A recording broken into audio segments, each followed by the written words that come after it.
in the media conference with Lal Goyal, which is brought to you by V4 News, Global TV, V4 Stream, Malnadu TV, News Gaon Se, Samvad Sarokar News, Organ Donation India Foundation and Gyan.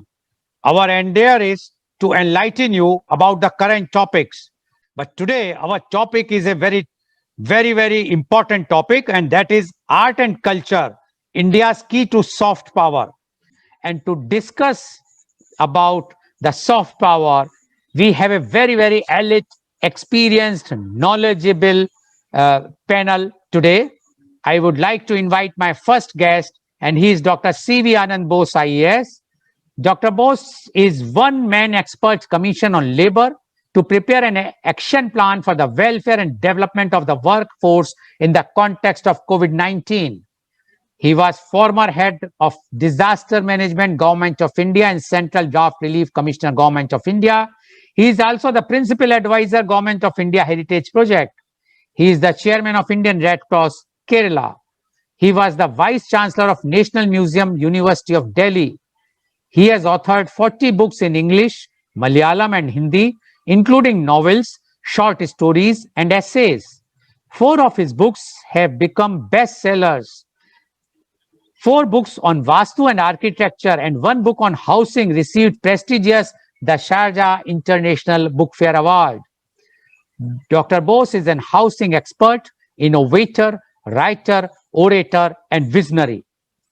The path-breaking institutions set up by him, such as Nimriti Kendra, Building Center, District Tourism Council, and Habitat Alliance, have been replicated at the state, national, and global level.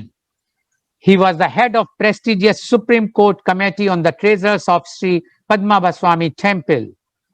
Dr. Bose addressed United Nations General Assembly and specialized sessions 5 times on various international issues. Dr. Bose is a recipient of 31 national and international awards, including United Nations Global Best Practice Award.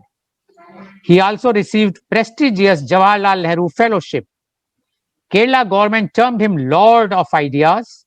Former Prime Minister Mr. Manmohan Singh called him inspired civil servant, and our Honorable Prime Minister Mr. Modi called him Man of Ideas.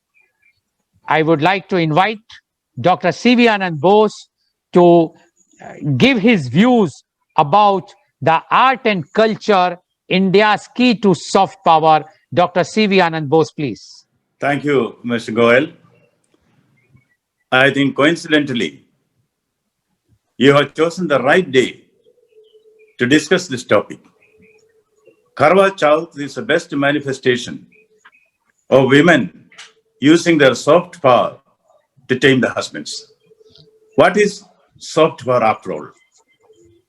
If a crude definition can be given from the layman's point of view, soft power in international politics and diplomacy means nothing but culture and cash. Every country has got a soft power policy. As we have already stated here, when Xi Jinping became the perennial ruler of China, his emphasis was on China using the soft power as the best and effective tool of diplomacy. Every country uses this in varying degrees. UK was considered to be the best in the use of soft power at one stage. USA, Japan, France, and it alternates. Now, what do they really do? See, the culture and tradition and heritage of a country can be used to influence people. When there is a soft power, there must also be a hard power. And the hard power is military power. If you have the military power, you can coerce other countries by the use of force or the show of force. That is what China used to do. Not now. Even in the ancient days, once the ambassador of the British Queen met the Chinese emperor, at that time China was not a powerful country at all. The ambassador asked, what can Her Majesty do for your majesty? He asked the Chinese emperor. Part came the reply, tremble and obey. Tremble and obey. That was the Chinese approach. That is the use of hard power. Now China has also realized the need for soft power. Every country uses this.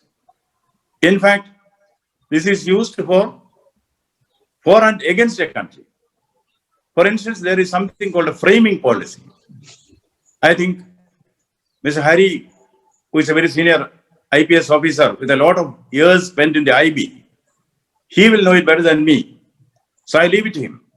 See, every country has a framing policy. What does framing mean? You want to place a country in a particular frame. India, it is a habit of the Western countries, particularly the UK, expressed through the BBC. The frame in which India is presented to the world by the Westerners is the frame of a poor country, a country of snake charmers, a country which is bigoted, a country which is cow worshippers. Totally negative picture of India.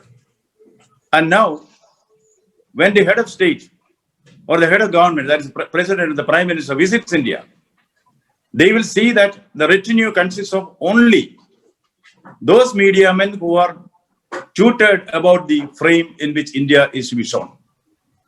They will ask questions, genuine questions, and elicit answers which will support that frame. They will take visuals. In a large country like India, you can have a visual of anything, any aberration, anywhere. They will put it together. And this camouflage is used to belittle India, to blacken India. Every country has got this framing policy. We may feel that UK is the worst. No. Germany has the most stringent framing policy against India. That is surprising. See, every country has it. The reverse is also there. See, the cultural, India is an economic superpower in 2050. India will be the third richest country in the world, replacing Japan. And we are slowly becoming a military superpower. But we always have been, and we should be in future, a cultural superpower. I remember in my younger days, we had a publication from the Soviet Union, then Soviet Union, now of course it's Russia and the Confederation of violating states. They had the Soviet land publications. Every good news about the Soviet Union will be given. It was distributed almost free of cost. Then USSR will also invite intellectuals, artists, and cultural doyens from India, the professors. They will be treated very well. But when they come back, they will be reoriented towards the thinking of the USSR. This was done by America also. We had American Culture Center, which was doing exactly the same thing. India also has got its attempts at superpower. You remember the Bharat Festival, India festivals, which were being held in the world capitals. That is also to win over the other countries to soft power. So soft power is one of the very potent tools for international relations and international diplomacy. Now, its importance has become all the more significant in the sense that in the COVID world, the world has realized the importance of India's soft power. See our food, culinary habits. We have a great gastronomic science which builds up immunity in the people. World is looking aghast how a country like India could face the coronavirus, the COVID virus, so effectively. Death rates were less. At one stage, we were one of the lowest death rates we had in the world. Now, they have realized the power of India's culinary tradition. Similar art and music. All these are potential tools to make India one of the strongest powers in the world without using the bullet. So I think the future of India depends on the efficacy with which we use our soft power. I'll dwell at length on it after listening to the expert panelists who are here. Thank you. First of all, thank the insightful analysis given by Hari and also the practical suggestions given by Rajshekharan.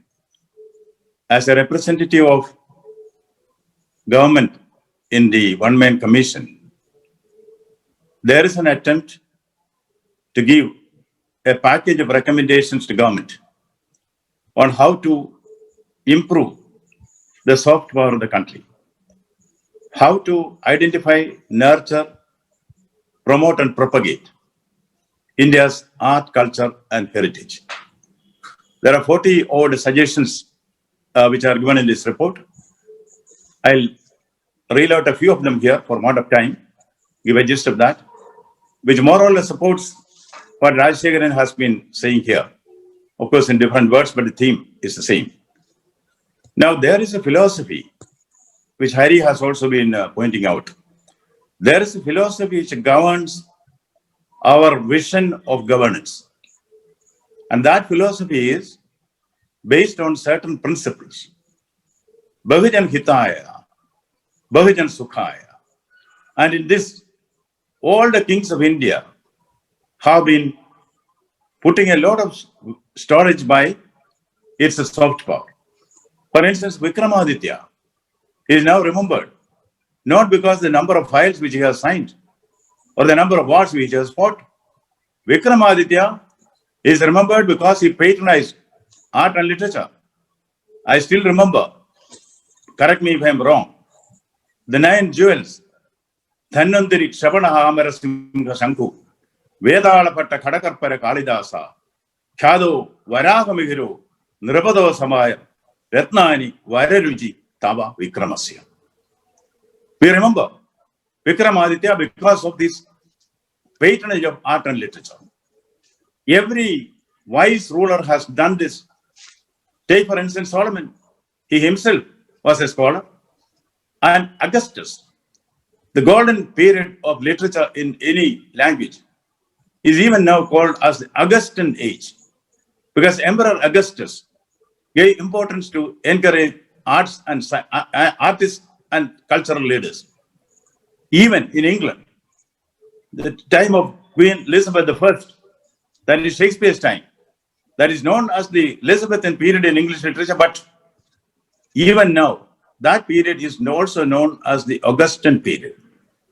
A nation needs not only scientists and rulers and statesmen and politicians.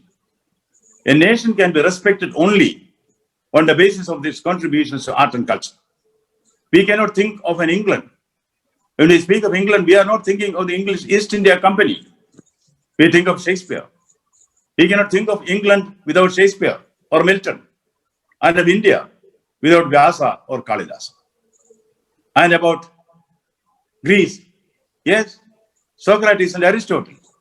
Everywhere, all climes and continents have given importance to soft power.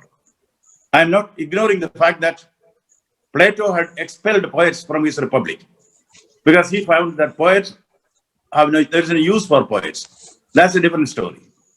And in India, it is not time for us to forget that we had Aurangzeb, who was against music, whereas Akbar was fond of Tanzan, and he even went to the extent of issuing an edict that in his kingdom only Tanzan's music should be there. That is one extreme. The other extreme, Aurangzeb, who detested soft power, art and music. One day, some people took out a funeral procession in front of the emperor. The emperor asked him, "Who is dead?" They said, "Music is dead." The emperor said, "If so, give it a deep burial." Such emperors are also there. But every advanced nation, every civilized country gives importance to soft power. It is in this context that in the report, which is going to be given to the government of India, we have identified certain recommendations which we thought should be there to encourage soft power. Number one, there is a proposal to establish an art authority of India, which will be a seminal agency which will do everything that is required for the promotion of art and culture and the protection of heritage in the country, including its dissemination throughout the world. Number two, there should be a national registry of artists. We do not know who our artists are. There should be a national registry of artists so that we know who are the artists and which field, how they excel. There should also be a UID for them. Because now, during COVID, we found that many of the dance teachers, 65 and above, some of them are even Padma Shri, they are not able to perform. Because congregational performance is not allowed. Many of them are starving. And the migrant labor will get rationed. But not these music teachers or the dance teachers. There should be a system to provide an assured basic income to the artists in indigent circumstances. Then there should be a national social security board for artists. And taking out what Rajshekharan has said, there is also a proposal to post our cultural emissaries in the embassies of India abroad. Artists should be there. They are the ones who can trigger the dissemination of Indian art and culture. Why only the civil servants? If we want to promote India's soft power, we have educated artists here who can represent India abroad, like the Confucius Institute. Unfortunately, when government does it alone, we end up in Confucian institutes. But we should have the involvement of the artists. And that is why even cultural ambassadors from among the artists. And we have a good crop of artists who can really do justice to this. And then confer professional status on them. Nowadays, we invite an artist, and you feel if the artist expects income, any remuneration, we feel it's indecent. We expect them to do it free. Whereas when you call a doctor, or an engineer, or an advocate, or a chartered accountant, nobody minds paying them. Treat the artists as professionals, like doctor, engineer. Treat them as professionals, enlist them, and do a skill mapping. See, there are many artists who are multi-talented. We should know who is who, and so that they can be identified when it is needed. Then introduce special measures for the women artists.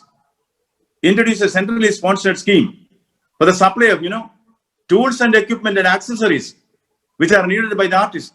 We have schemes to provide fishing net to the fishermen and tools for the carpenters and also the others. But artists also need this kind of support from government. There is not a single scheme now. And then there should be an art festival board. The Indian art, the best of Indian art should be showcased, not only within the country, but also abroad. Every year, we should be able to hold the best of India shows in various parts of the world so that people come to know what Indian art is. Organize national and international art festivals. Rajshekharan was saying, we have a great repertoire of art with us, but the world doesn't know that. So we should invest in that. Throughout the world, capitals and other cities, Indian art festivals should be there every year. And for that, an art festival board has to be created. Then heritage villages should be there.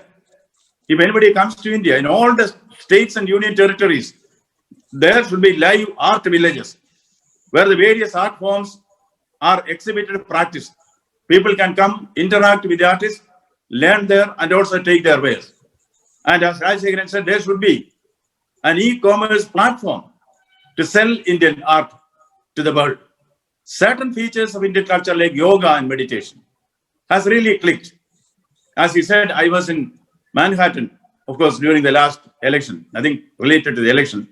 There I saw in 1 year, as I was walking up and down the York Street, I could see 5 centers for yoga. In the most expensive place in the world, people are investing because they know there are takers for that. Even you said, I spoke in the United Nations, even within the United Nations, there is a yoga center.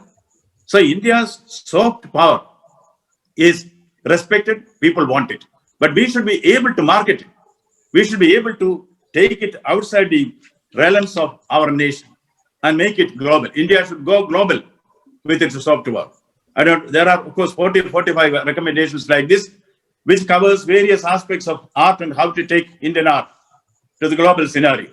And now, one more thing we should know. As a part of our culture, it should seep into the new generations. You know, we have a tradition. Say music, for instance. Shakespeare said, if music be the food of love, play on. He sees music as a food of love. Narada of India and Orpheus of Greece. Narada could enter anywhere with the sweet music, divine music, which emanates from his veena. And Orpheus, you see, Orpheus is the only one in Greek mythology who could go to the netherworld, the world of the dead, and bring back his love, Eurydice. How did he do that?